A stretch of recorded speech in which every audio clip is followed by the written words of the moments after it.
Olá, pessoal. Sejam bem-vindas e bem-vindos ao podcast do Manchetômetro. Eu sou Eduardo Barbabella, pesquisador no Manchetômetro e mediador do capítulo desta semana. Antes de começarmos, convido todos e todas a participarem da nossa campanha de financiamento coletivo no site da Benfeitoria. Para contribuir, basta acessarem o link www.benfeitoria.com/manchetômetro. Toda ajuda conta muito. No último dia 20 de agosto, o Equador foi às urnas para votar no primeiro turno das eleições presidenciais de 2023. As eleições equatorianas foram convocadas após o atual presidente dissolver a Assembleia Nacional, utilizando o mecanismo de morte cruzada. A Assembleia é dissolvida e o presidente ganha o poder de governar por decreto por 6 meses, quando uma nova eleição deve ser realizada para que o país retorne à normalidade. A estratégia de Guilherme Lasso foi utilizada em meio a um pedido de impeachment que o mesmo sofria na Assembleia Nacional. O período eleitoral foi cercado de incertezas e de violência política. Fernando Villavicencio, então candidato à presidência, foi assassinado na semana anterior à votação. Villavicencio afirmava durante a campanha que estava sendo ameaçado por um dos cartéis de drogas equatorianos. Villavicencio não foi o primeiro nem o único político equatoriano que morreu este ano. 2 candidatos a prefeito já haviam morrido anteriormente. Para discutir sobre este tema e nos elucidar um pouco sobre o contexto equatoriano, convidamos Gaio Nicodemos, pesquisador vinculado ao Núcleo de Estudos de Atores e Agendas de Política Externa, o NEAP, e do Observatório Político Sul-Americano, o OPSA, ambos do IESP-UERJ. Gaio é doutorando em Ciência Política pela instituição, onde também fez mestrado em Ciência Política. Gaio é bacharel em Administração Pública pela Universidade Federal do Estado do Rio de Janeiro. Seja bem-vindo, Gaio. Obrigado pelo convite, Eduardo. Eu acho que essa questão do Equador, ela tem gerado muita repercussão, né? Nós não estamos muito acostumados em ver notícias, né, sobre o país na mídia brasileira, então o tema ganhou muito destaque, principalmente por conta do atentado sofrido pelo Fernando Villavicencio, mas fruto de um processo mais conturbado, né, que, na verdade, se arrasta há mais ou menos 3 anos, né, um pouco mais, se a gente incluir a pandemia da Covid-19. Então, vou tentar ajudar vocês a ter uma visão um pouco mais ampla sobre o que tem acontecido no país. Muito obrigado, Gaio. Realmente é algo que tem sido extremamente complexo. Vai ser muito importante para todos que estão nos ouvindo ouvir alguém que tem estudado o país como você nos últimos anos e pode explicar um pouquinho desse contexto para nós. Bem, Gaio, a gente não pode começar a falar sobre a violência política das eleições, né, sem falar sobre o que ocasionou essas eleições e falarmos sobre a crise que tivemos entre Guilherme Lasso, presidente do Equador, e a Assembleia Nacional. Então, para a gente começar, eu ia te pedir para você explicar um pouquinho como o Equador chegou a esse primeiro momento, vamos dizer assim, esse momento que o Lasso decide utilizar a morte cruzada, né? E aí ele dissolve a Assembleia Nacional e é obrigado agora a convocar essas eleições que estão começando agora. Então, eu queria que você ajudasse o público a entender um pouquinho como que a gente chegou nesse momento para a gente poder, então, entender como essa eleição está se desenrolando. Bom, então a gente, na verdade, precisa dar 2 passos atrás, né? E o Lasso já vinha sido candidato à presidência nos 2 pleitos anteriores sem sucesso, então ele concorreu em 2013 e em 2017, e se tornou uma força importante na oposição ao correísmo. Então ele se torna uma figura que polariza com Rafael Correa, mas não tem sucesso em se eleger em 2017 contra o sucessor de Rafael Correa, que depois vai se desvincular do ex-presidente, e que vai dar uma guinada à direita na agenda econômica do país, independente da visão que ele defendia, que era mais progressista, mais à esquerda no pleito eleitoral. E a gestão de Lenin Moreno, ela enfrenta a pandemia da Covid-19, que teve um enfrentamento muito desastrado no país economicamente. Então, a gente vai ver que os indicadores socioeconômicos eles se deterioraram ao longo dos 2 anos e meio de pandemia no país. O país teve uma taxa de mortalidade muito alta por conta da pandemia e, consequentemente, várias porosidades sociais acabaram favorecendo ao fortalecimento de redes do narcotráfico que até então não tinham tanta força pública no país. A gente já tinha registros de que narcotraficantes operavam, principalmente a partir do momento que a Colômbia começa a ter políticas mais agressivas de combate aos narcotraficantes, mas é a pandemia que vai trazer esses narcotraficantes para a luz.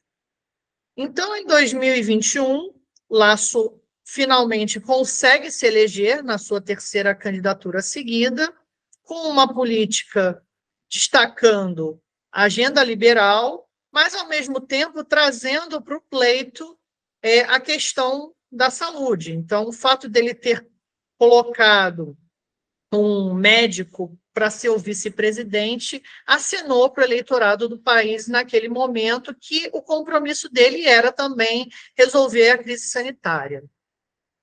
Mas, ao mesmo tempo, o partido, o movimento Criando Oportunidades, é um partido muito pequeno. Então, Lasso ganha as eleições numa virada eleitoral, né? Então, no primeiro turno ele foi o segundo colocado e no segundo turno ele ganha, mas o seu partido ele fez 12 das 137 cadeiras no Congresso, o que deu a ele uma margem de governabilidade muito limitada.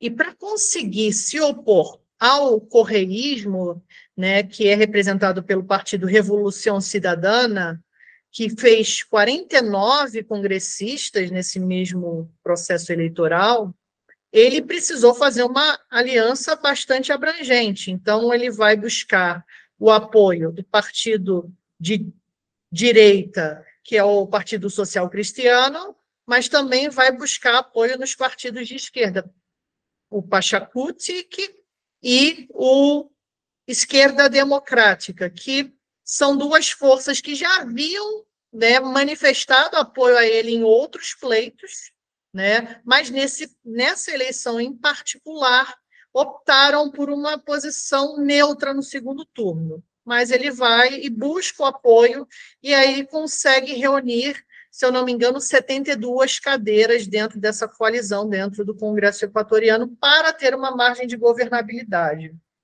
Só que a construção desse governo ela foi precária desde o primeiro momento.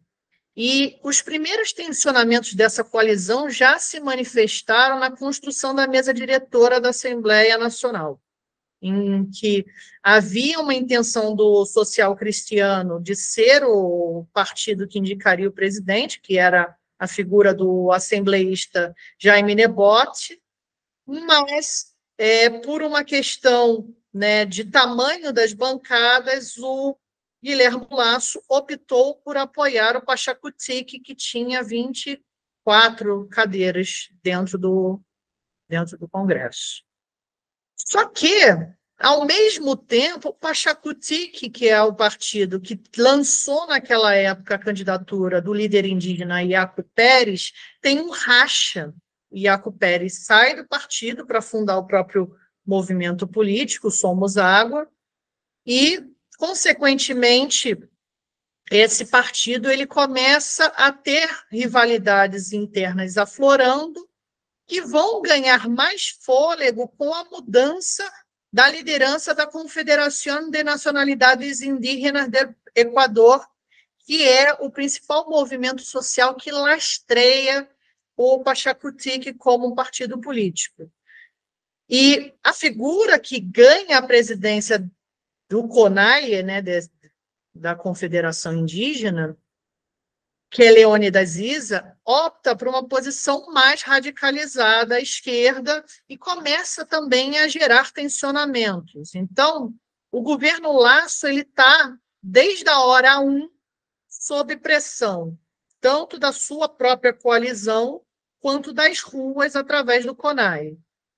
E a agenda que ele traz para a economia é uma agenda que, em boa medida, ela não é compatível com dois dos partidos que estão na sua base aliada. E isso vai gerar tensionamentos ao longo desses 2 anos e meio de governo que ele tem. Então, em 2011, no final de 2011, você vai ter o escândalo do Pandora Papers, né, que vai trazer várias informações sobre operações offshore do Lasso na época que ele era presidente do Banco de Guayaquil, e nessa operação você vai acabar tendo uma reverberação do correísmo dentro da Assembleia Nacional, onde vai ocorrer ali o primeiro processo para tentar impedir, né, e demover o Guilherme Lasso do cargo. Naquele momento, já em 2011, Lasso, pela primeira vez, ameaça utilizar o artigo 148 da Constituição Equatoriana, que é a morte cruzada, e ele consegue ter maioria para evitar que o processo siga em frente. Então, ainda em 2021, né, o Guilherme Lasso já tem oposição dentro do Congresso com o vazamento do Pandora Papers, onde são apresentadas ali as operações offshore que ele tinha como presidente do Banco de Guayaquil. No Congresso, então, nós vamos ver um tensionamento muito forte da oposição do Revolução Cidadana, né, do correísmo, e naquele momento, ele ameaça utilizar a morte cruzada, o artigo 148 da Constituição, e consegue manter o cargo e evitar o andamento das investigações que poderiam levar ele ao impedimento. Mas, no ano seguinte, 2022, a gente já vai ter mais movimentos sociais nas ruas, também pressionando, principalmente através da figura do Leônidas Issa, líder do CONAI, e o correísmo também pressionando dentro do Congresso Nacional. Então, em junho de 2022, a gente tem grandes manifestações de rua contra o governo de Guilherme Lasso, e nesse momento ele consegue negociar com as forças que estão na rua, a Confederação Unificada de Trabalhadores, o CONAI, o movimento estudantil, e consegue amenizar os ânimos e retomar a normalidade do governo. Só que, no início de 2023, a gente tem mais... No início de 2023, nós vamos ter mais evidências sobre operações, dessa vez envolvendo recursos públicos do setor de petróleo, né, que são relacionados não diretamente a Guilherme Lasso, mas ao cunhado dele, que vão, né, permitir que se forme dentro da Assembleia Nacional uma maioria capaz de demover ele do cargo, e nesse momento ele é chamado a depor, e no dia seguinte ao seu depoimento, ele utiliza a morte cruzada, dissolve a Assembleia Legislativa e convoca as eleições. Então, 2 dias depois da dissolução da Assembleia Nacional, você já tem a Comissão Nacional Eleitoral organizada para conduzir o processo eleitoral que a gente teve ao longo desse ano. Então, como a gente pode ver, o Equador vem numa crise há 3 anos. 3 anos nós temos um governo instável, que vem, de certa forma, apenas tentando sobreviver dentro de um contexto muito delicado, dentro dessa lógica política que o Lasso se colocou. E aí, um dos personagens que já existe na política equatoriana há algum tempo, né, que é o Fernando Villavicencio, ele tem um papel importante na última eleição porque ele apoiou o Lasso, né? Para quem não conhece, né, normalmente quem está ouvindo aqui nunca tinha ouvido falar sobre o Fernando Villaseñor. O Fernando Villaseñor, ele é uma figura que ele tem uma origem progressista, né, ele vem de movimentos indígenas e sindicalistas do setor do petróleo, essa é a sua origem dentro dos movimentos políticos, mas ele inicialmente ele é de uma ala que apoia o correísmo, mas em algum momento ele rompe com o correísmo e acaba, para se colocar dentro do espectro político e da disputa política, ele acaba se colocando num espaço ocupado pelo centro-direita, centro-esquerda, porque o correísmo é, historicamente, o movimento de esquerda equatoriano. E aí, o Villaseñor, ele aproveita, né, esse espaço para apoiar o Lasso na última eleição, né? Até quero ouvir um pouquinho de você, Gaio, um pouco sobre isso, como é que isso se deu, se você tem como trazer para a gente um pouquinho, mas principalmente agora, nessa eleição, ele colocou na sua campanha a questão da segurança e a questão do combate ao narcotráfico, né? Que é um tema óbvio, né? E aí é importante tudo isso que você já trouxe, né? Porque a pandemia fortaleceu o narcotráfico e trouxe o narcotráfico à luz, né? Saiu das trevas, né? Saiu do escuro e começou a trabalhar a céu aberto, à luz do sol. E o Villaseñor vai defender as questões de segurança do combate, como a maioria dos candidatos. A maioria dos candidatos vão trabalhar a questão de segurança e narcotráfico. E aí, por que isso é importante, né, para quem está nos ouvindo? Porque muita gente vai falar que uma das justificativas do atentado é a relação do Villaseñor com o narcotráfico, né, ou a não relação. Enfim, a gente vai discutir isso mais à frente também. Então, Gaia, eu queria primeiro ouvir um pouquinho de você, essa questão do Villaseñor com o Lasso, e depois, aí sim, perguntar para você sobre essa questão de violência política no Equador e ouvir mais sobre a centralidade da segurança, a questão da segurança na campanha, né, principalmente a questão do narcotráfico, que a gente viu, tem sido muito, muito relevante dentro dessa discussão toda. Eu acho que a gente tem que ir por partes, né? Porque o Villavicencio, ele é uma figura um pouco peculiar, né? Por um lado, né, o correísmo, de fato, foi uma força política de esquerda, mas já na eleição de 2017, vários partidos à esquerda fazem uma guinada de oposição. Então, tanto a Esquerda Democrática quanto o Pachacutic se distanciam do correísmo e já naquela eleição apoiam o Lasso.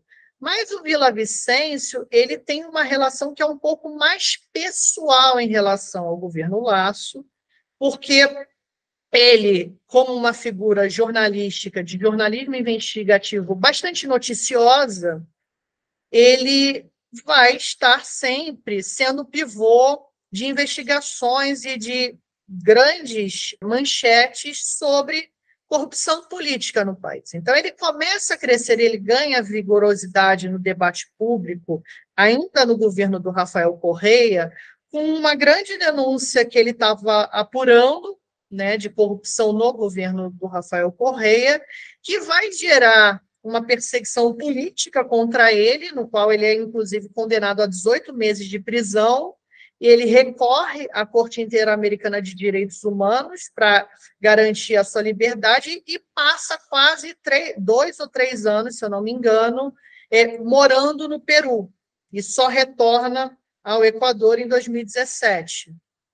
Mas, ao mesmo tempo que ele tem essas relações, né, essas relações dele claras com o movimento sindical dos petroleiros, que é a primeira profissão que ele exerceu, e ligação com o movimento indígena, porque ele era afiliado ao Pachacutic, ele também ganha, nesse período, que é o período em que tem o processo em toda a América do Sul do lavajatismo, ele ganha uma grande visibilidade por ser essa figura do combate à corrupção e, inclusive, se alinha a partidos de centro-direita, que naquele momento são aqueles que estão vocalizando o enfrentamento ao correísmo de forma mais assertiva, e em 2017, especificamente, ele apoia o Lasso com esse viés, com essa posição.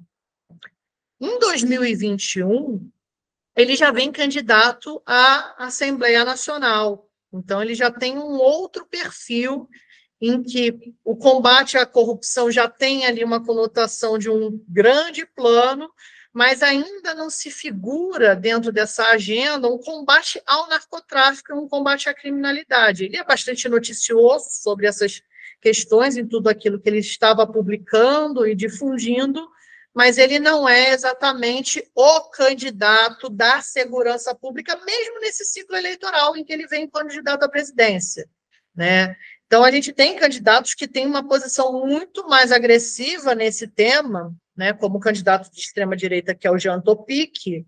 O próprio candidato que está indo para o segundo turno contra a Luísa Gonzalez também teve uma posição tão assertiva quanto ele.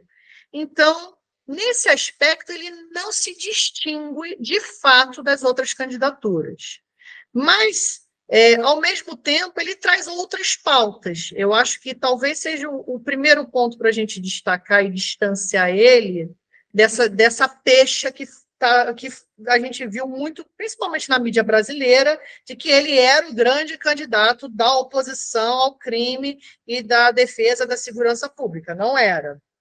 O ponto de virada que coloca ele nesse destaque, na verdade, é o atentado que ele sofreu no ano passado, né, que foi um atentado no final do ano passado, na frente da casa dele, que ele sofreu, e esse talvez seja o elemento-chave, porque a questão da segurança na campanha dele não entra apenas como um problema nacional, mas como um drama que ele vivenciou enquanto cidadão. E isso é mobilizado na campanha eleitoral dele, que de fato distingue. Mas, de longe, ele não é candidato que traz esse tema da securitização como o principal carro-chefe do seu projeto político.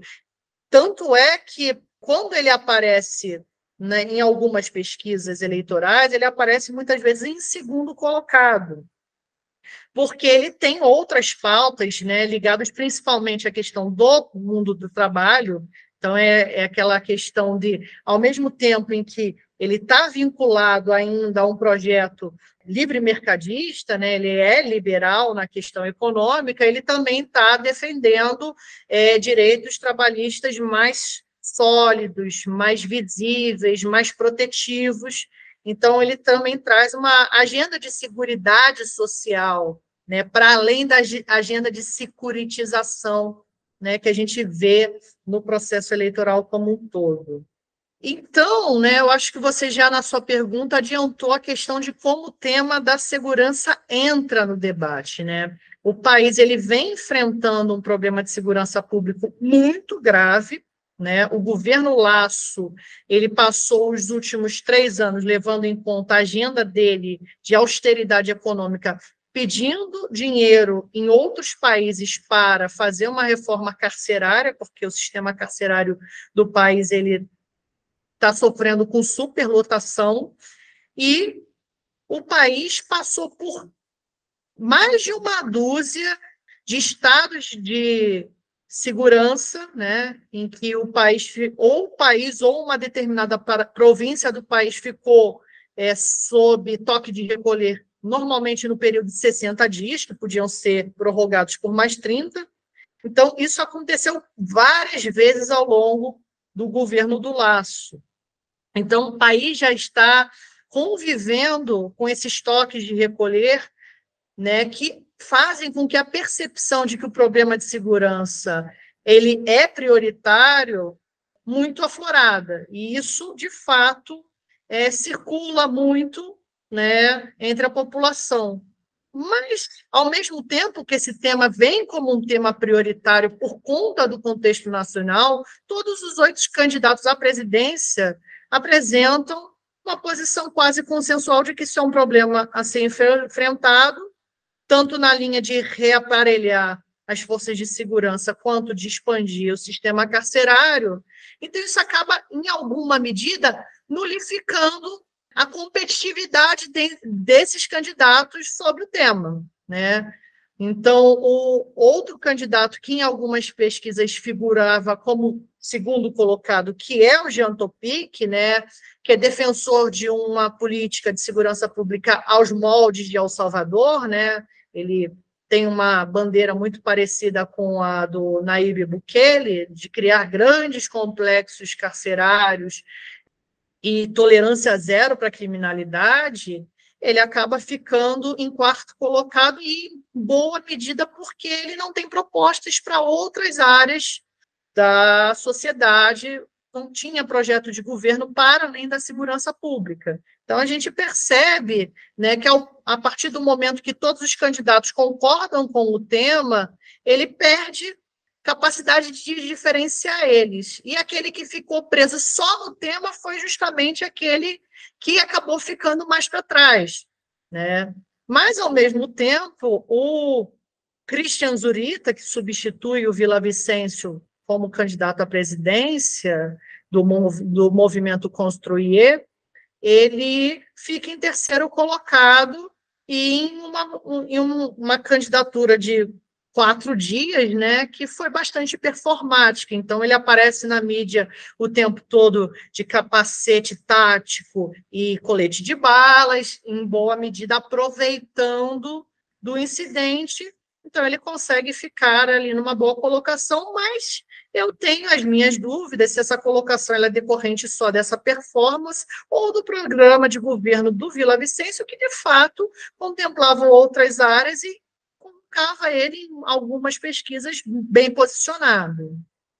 É importante, Gaia, você já trouxe um pouquinho da questão dos resultados do último domingo, né?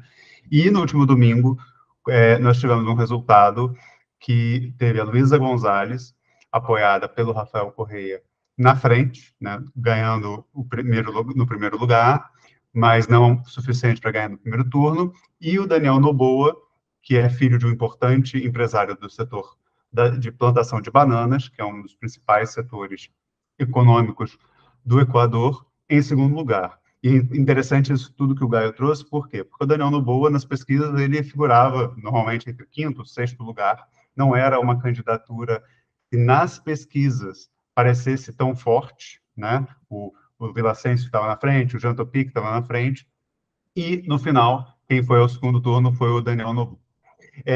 Olhando um pouquinho para o futuro, né, Gaio, pensando nas duas possibilidades, vitória da Gonzalez ou vitória do Noboa, como é que você avalia a questão regional? Aí a gente está olhando aqui para o Brasil agora, pensando nessa questão brasileira. É preciso se preocupar? A gente tem que ter assim, aquele sinal amarelo, por exemplo, né, trazendo aqui o outro caso, do caso argentino, que também, né, a gente está aqui, está passando na mídia bastante para as pessoas entenderem, para quem está nos ouvindo, né? Na Argentina, nós temos o primeiro lugar hoje, o Javier Milei, e existem, né, ninguém tem como confirmar nada, porque ele não foi nem eleito, nem decidiu nada se já tivesse sido eleito, mas existem indícios nas falas do Milei de que ele não concorda com o Mercosul e que ele tem problemas com o Lula, que ele chama de presidiário comunista. Então, é possível, por exemplo, que a Argentina e o Brasil tenham problemas, ou pelo menos, inicialmente, dificuldades para se reorganizar dentro das relações, e sejam relações totalmente diferentes do que nós temos hoje. Nós temos boas relações com o governo Fernandes e o governo Lula. Claro que o governo Fernandes e o governo Bolsonaro resolveram suas coisas, fizeram relações pragmáticas excelentes, fizeram o mínimo que deveriam fazer. Mas a gente tem que trazer essa questão para quem está nos ouvindo, para você nos ajudar a entender sobre essa questão. Então, a gente tem que se preocupar ou não é uma preocupação. Então, quais são as diferenças, principalmente, né, entre o Noboa e a Gonzalez no campo do regionalismo? Pensando principalmente, né, Mercosul, Unasul também, né, como é que é essa questão para a gente? É uma ótima pergunta, né? E eu acho que é interessante trazer essa questão, porque, diferente da Argentina, no Equador, a gente observa que o candidato mais à direita, o candidato de extrema-direita, não foi para o segundo turno, né? O candidato mais próximo ao Javier Milei no Equador era o Jean Topic, que tem um discurso militarista, né? Inclusive ex-militar, performou, inclusive, mostrando quando ele foi como voluntário para a guerra da Ucrânia, defensor de criptomoedas. Esse era o candidato que tinha esse perfil. Obviamente, né, na política equatoriana, nem tudo é tão óbvio, nem tudo é tão evidente. O caso do Lenín Moreno, que era um candidato correísta que dá uma guinada à direita, faz com que a gente não possa fazer afirmações muito contundentes sobre o quão liberal ou quão não liberal o Daniel Noboa vai ser no seu governo.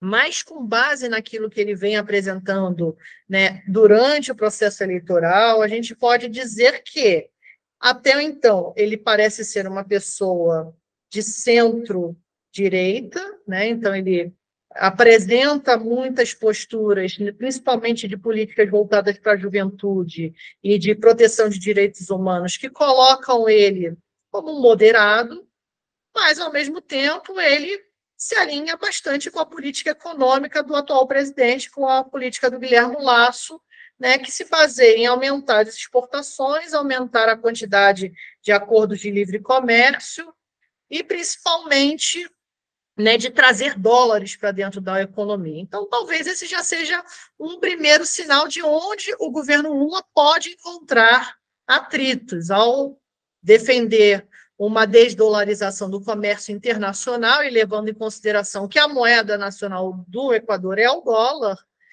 Isso já pode criar algum tipo de atrito, desde que seja mal colocada na agenda de comércio. Como a proposta do governo Lula não é de substituição total, é uma substituição paulatina e voluntária de quem quiser comerciar em outras moedas, principalmente o yuan, não vejo que isso seja de fato um problema na relação.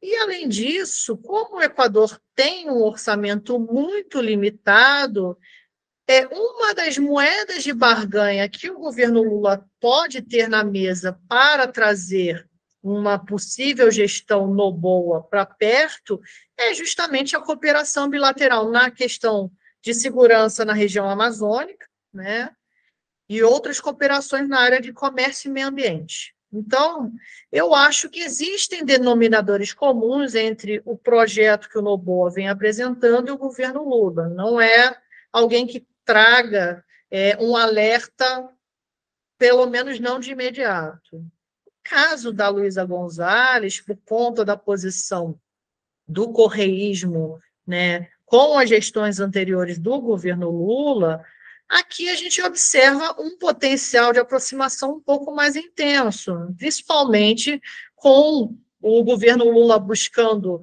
recuperar as agendas e cúpulas multilaterais, tanto na América do Sul quanto na América Latina, ela pode ser uma aliada-chave nesse processo. Mas, ao mesmo tempo, eu lembro que o alinhamento ideológico não é uma garantia também, né? Então, é só olhar o caso dos tensionamentos que o governo Lula teve recentemente com o Gabriel Boric do Chile. Então, a gente também não pode contar que uma gestão Gonzalez vá ser uma gestão completamente aliada ao governo Lula. De qualquer maneira, o que a gente observa muito no Equador, já vindo da gestão do Lasso, é que, por conta do comércio internacional, o Equador tem mantido uma equidistância pragmática, né, entre um comércio exterior muito voltado para o Pacífico em direção à China e um alinhamento político e ideológico com Washington, principalmente por conta da dolarização da economia. E essa talvez seja a grande moeda de barganha que os Estados Unidos vai ter com qualquer uma das duas gestões. Então, isso é um elemento, né, que é talvez um grande dificultador, né, da política externa do Brasil em relação ao Equador ou de uma autonomia do Equador em relação aos Estados Unidos. E aí, Caio, para finalizar, a gente quer trazer um pouquinho, vamos trazer talvez um dos personagens, né? Vamos voltar um pouquinho no caso do Villavicencio, não para falar do Villavicencio em si, mas falar um pouco da cobertura da mídia que você também já citou anteriormente e um pouquinho de Rafael Correia, porque ele acaba envolvido no meio dessa discussão. Na cobertura, né, que a gente tem acompanhado das eleições equatorianas e também, né, da morte do Villavicencio, a gente percebe, você já trouxe, que a gente tem alguns exageros e também tem algumas comparações que não deveriam acontecer dentro dessa lógica. E a gente percebe que existe uma discussão muito grande, esse foi o principal tema que a gente acompanhou, né, preparando um pouco esse episódio e analisando essa questão, acompanhando como a gente faz no Machetômetro. Nós percebemos que é uma discussão sobre as versões do atentado, né? Então, o atentado foi o principal tema, né, que também não poderia ser diferente até aquele dia, até porque foi um fato extremamente agressivo. E aí começou-se a discutir as versões sobre quem seria o mandante. E aí começou uma discussão muito grande sobre isso, e aí começou-se primeiro com cartéis de drogas, depois passou-se para as gangues equatorianas, de fato, como a Los Lobos, né? Nós temos aquele vídeo que a Los Lobos que supostamente estaria dizendo que foram eles que fizeram o atentado, depois a Los Lobos teria também dito que não foram eles que fizeram o atentado, que aquele vídeo era falso, e que a gente tem toda essa discussão. E aí tem um fato curioso que ocorre na mídia brasileira, que é uma entrevista, se eu não me engano, da Folha de São Paulo, com o Rafael Correia. E o Rafael Correia acusa a CIA e a polícia equatoriana de criarem uma cena para prejudicar a Luísa Gonzalez, que é a sua candidata. Então, a gente tem até um espaço para se apresentar uma teoria da conspiração, né, que depois foi totalmente descartada, essa possibilidade, né, mas até o Rafael Correia teve espaço para falar o que ele achava e ter um pitaco, dar o seu pitaco sobre a questão.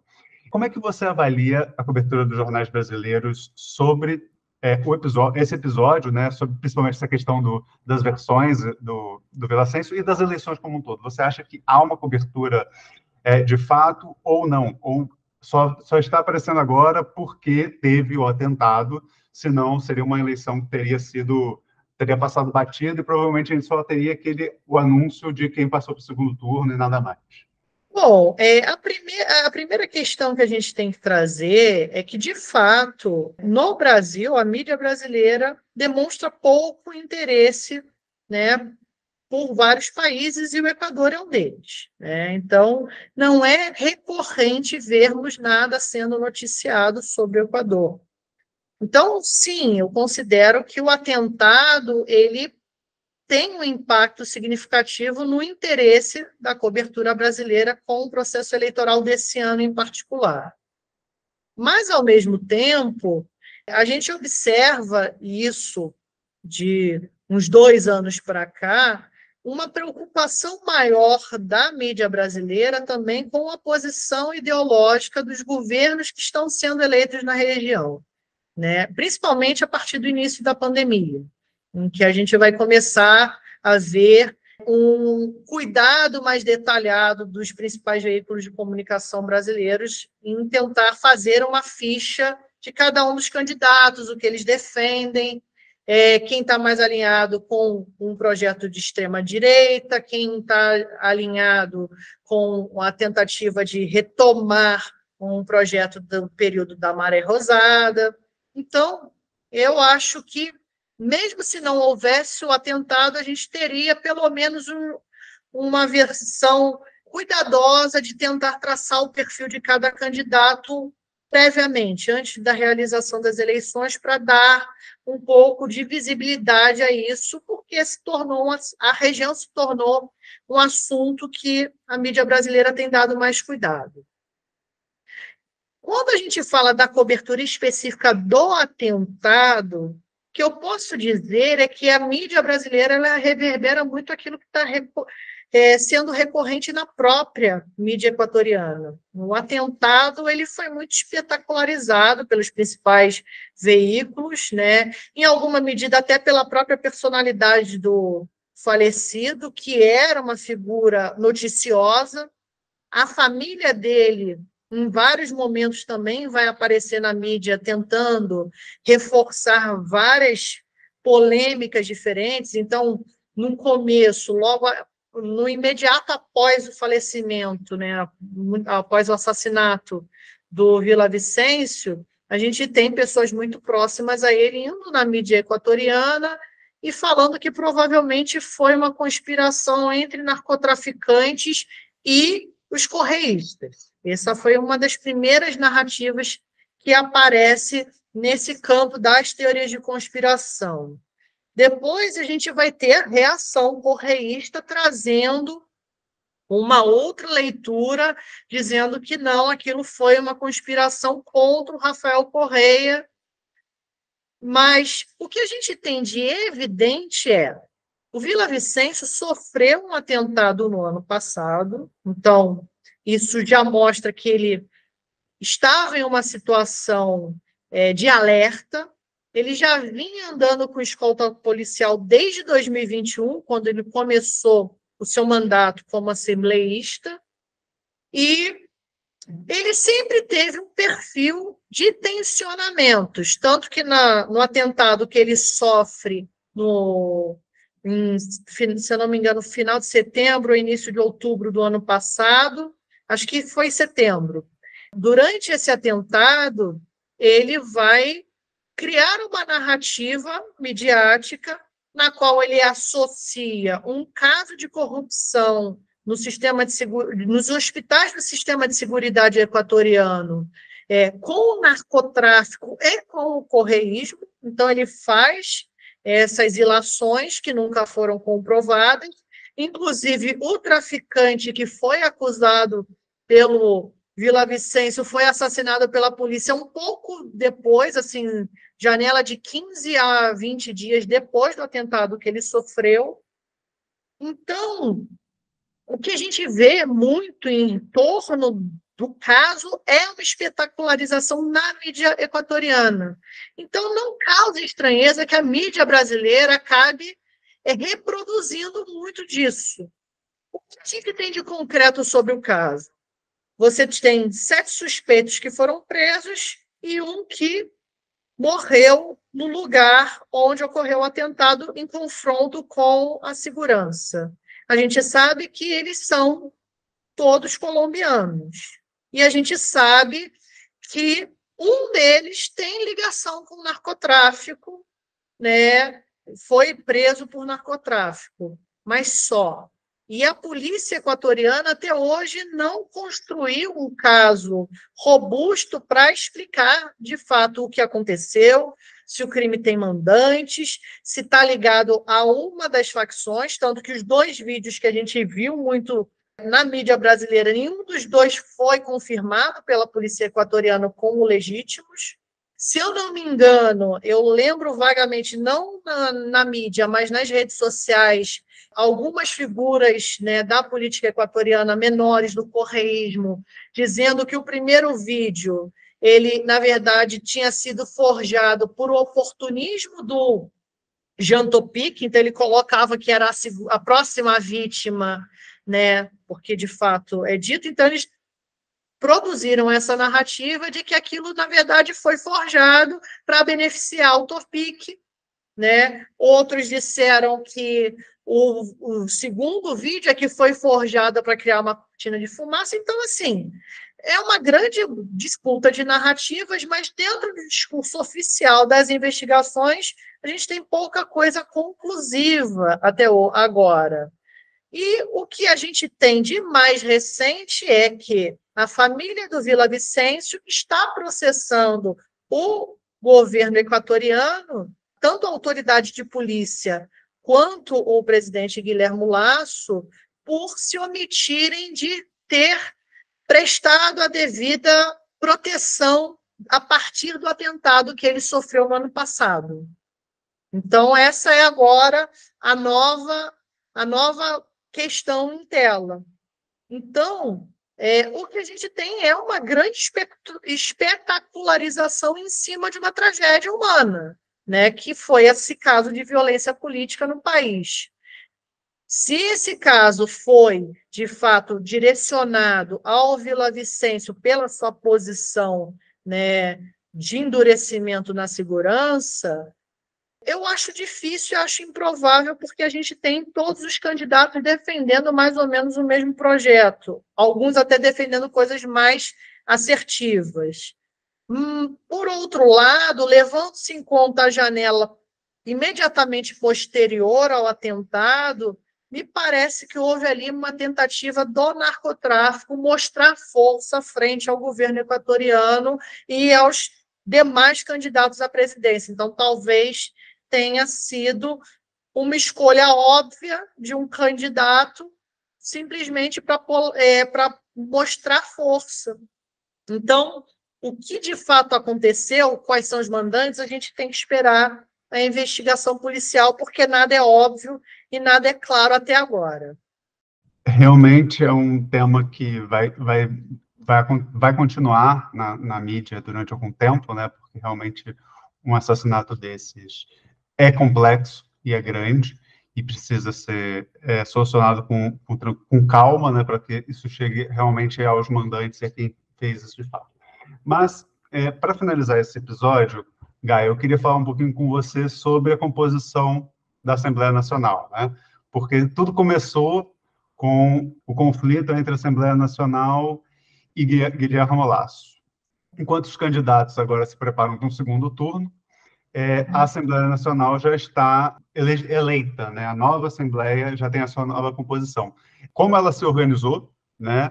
E como é que você vê essa Assembleia Nacional, né, novamente, pensando em Noboa e Gonzalez?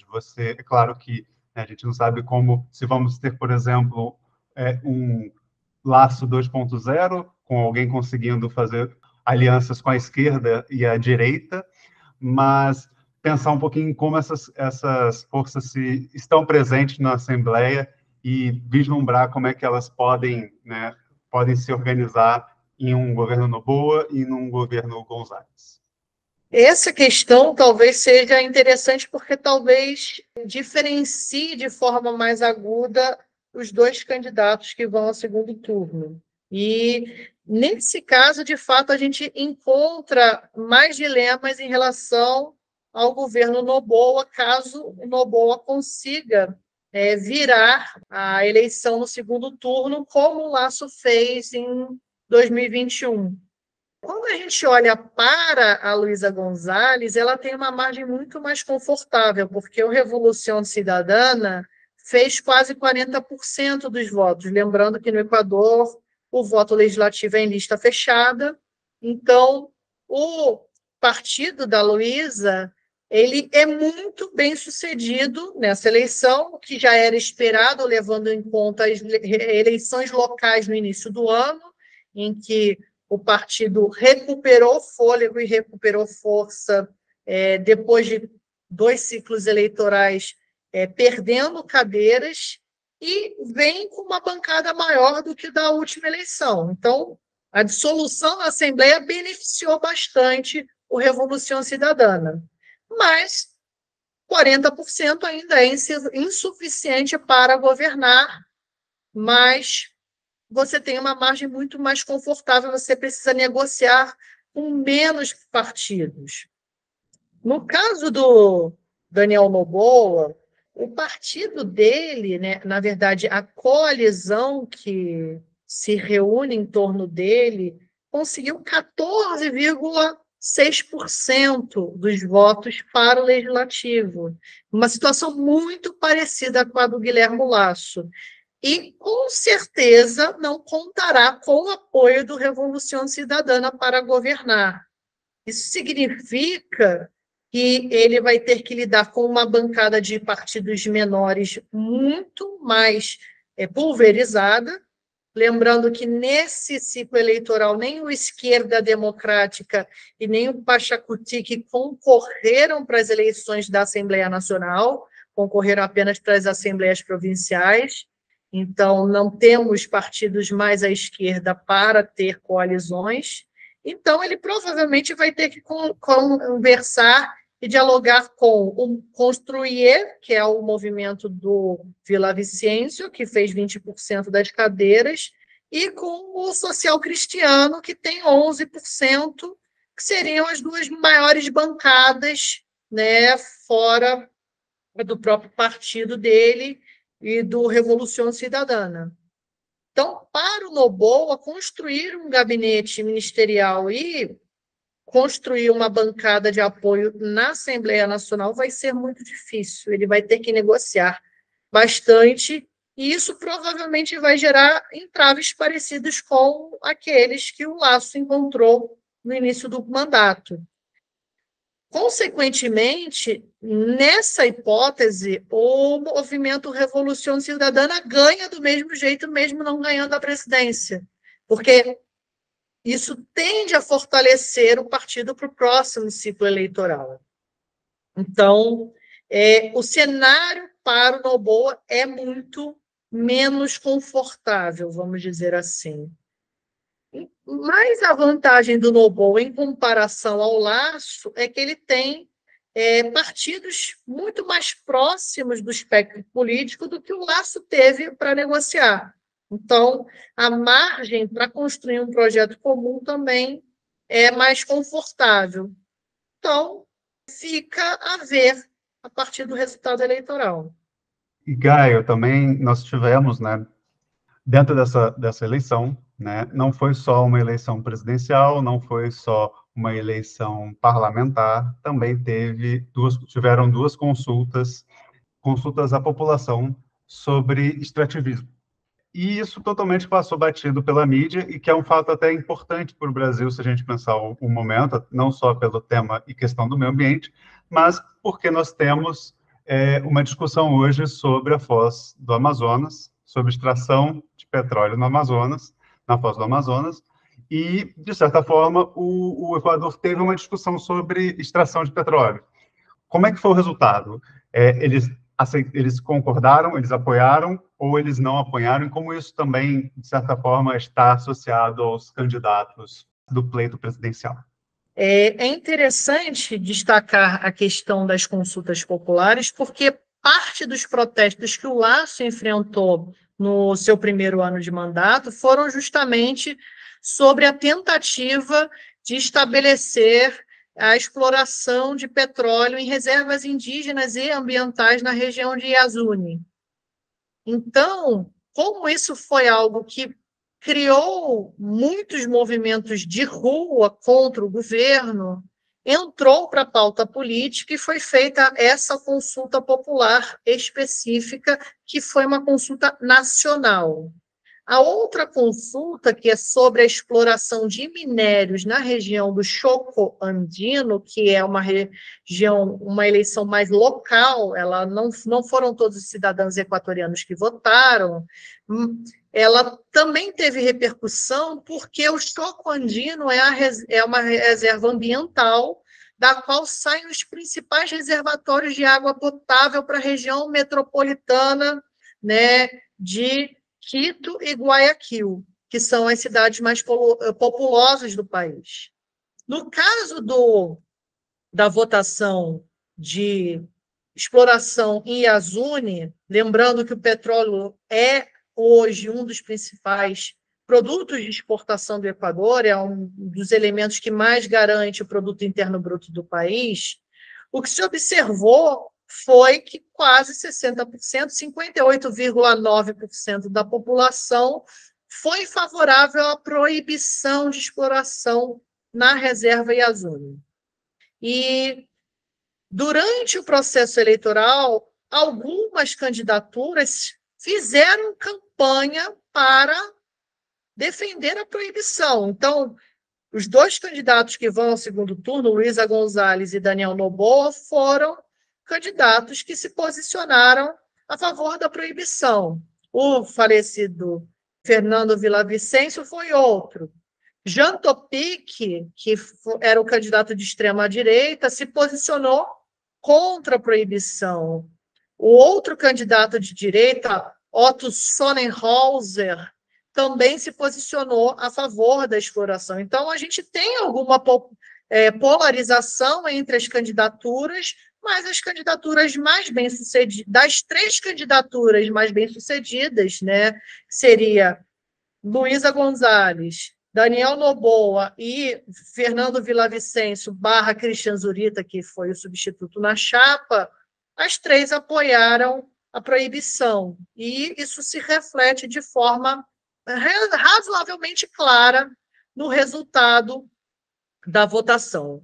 No caso do choco andino, a gente tem um resultado maior, né? Uma diferença muito maior a favor da proibição. Então, são quase 70% dos eleitores responderam em todas as 4 perguntas, porque nessa consulta em particular, cada pergunta definia qual a escala de exploração que era possível, desde a manufatura até a escala industrial, e em todas as 4 perguntas o resultado foi quase o mesmo. Apenas no caso de mineração de médio porte é que a gente tem um resultado de médio e grande porte, que a gente tem um resultado maior de proibição, mas em pequenas minerações a gente tem ali uma margem de 0,5% de diferença entre as perguntas sobre as minerações de maior porte. De qualquer forma, a população equatoriana demonstrou nas 2 consultas que ela não está disposta a abrir mão da proteção de determinadas áreas ambientais em nome da exploração, seja do petróleo, seja de minerais. É isso. Acredito que foi um capítulo muito importante, muito interessante. O Gaio trouxe para a gente um panorama muito importante do Equador, não apenas questão histórica, mas também trouxe as questões eleitorais, o contexto eleitoral e político, que são extremamente importantes para a gente entender tudo isso que aconteceu. E também esse ponto, essa questão ambiental, que é uma questão que nós vamos ficar atentos, porque é uma questão que pode trazer em algum momento alguma questão com o Brasil, né? Então é um fato que a gente vai ficar de olho. Gaio, quero te agradecer pela participação, acho que foi um capítulo muito bom e muito importante para todos que estão nos ouvindo. Muito obrigado pela aula sobre Equador que você nos deu hoje. Obrigado pelo convite. E é isso, quero agradecer a todos vocês que nos ouviram até este momento. Não esqueçam de compartilhar e curtir este episódio. E até a próxima semana. Até mais.